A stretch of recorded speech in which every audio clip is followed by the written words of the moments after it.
Okay, hello, welcome back. So let me conclude this section by making some comments about these rotational kinematics. Um, One thing, we defined omega to be a vector along the axis of rotation and direction given by right-hand rule. You can write it as theta dot along the axis that is axis of rotation. Let's call it UA, axis of rotation. And theta dot is the rate of change of angle. You can write this.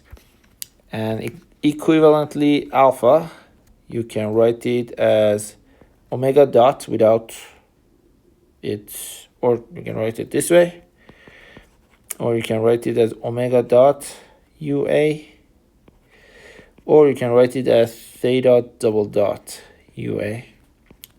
So find the axis of rotation, and you can write these in this way. It becomes a lot more easier. Oh, let me write. Oh no, I did this again. In 2D. Well, let me. How do I draw it? Let me draw it slightly differently. So I have a body, and I'm looking along the axis of rotation. So axis of rotation, for instance, is here. So this is fixed and the body is rotating. And I have a point. This point travels along a circle centered at that axis of rotation. You can define the angle theta like this. And because in this chapter we are dealing with planar motions, so let me in planar motion.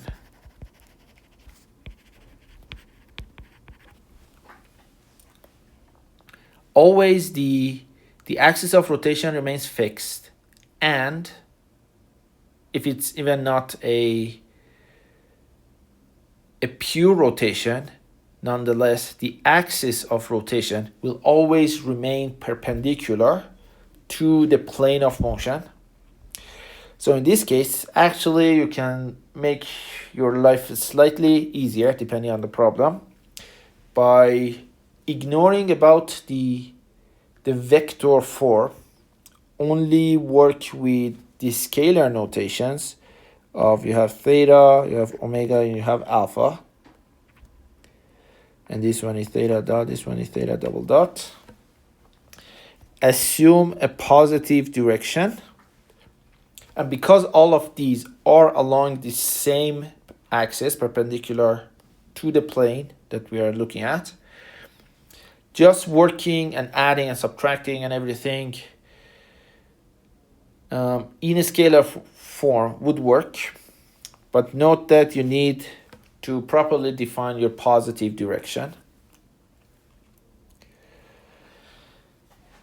And again, when we are working with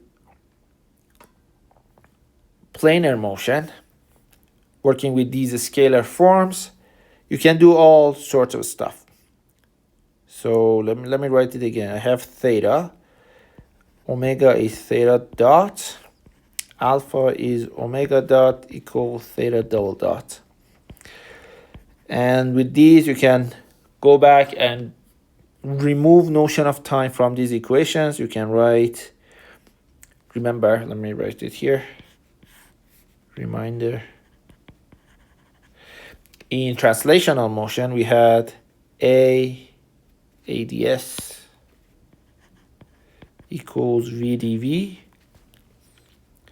So now with essentially same concepts, but in rotational domain, you can write alpha d theta equals omega d omega. You can write this and remove time from your calculations. Also, note that if angular acceleration is constant, I heavily underscore this, if it is constant, you can do the same thing. If it is alpha c, you can then write omega as a function of time equals omega naught plus alpha c times t, and theta as a function of time is theta naught plus omega naught t plus 1/2 alpha c t squared. And also the time independent one, omega 2 minus omega naught squared equals 2 alpha c theta minus theta naught. You can write these to find the angular kinematics as a function of time. Remember, only if angular acceleration is constant. What else? Let me see. I don't think there is anything else that needs to be mentioned. So long story short, in planar rotation, you can have scalar definitions of theta, omega, and alpha, and work with them the same way you were working with translational kinematic variables. So, all right, that is all I have for this part.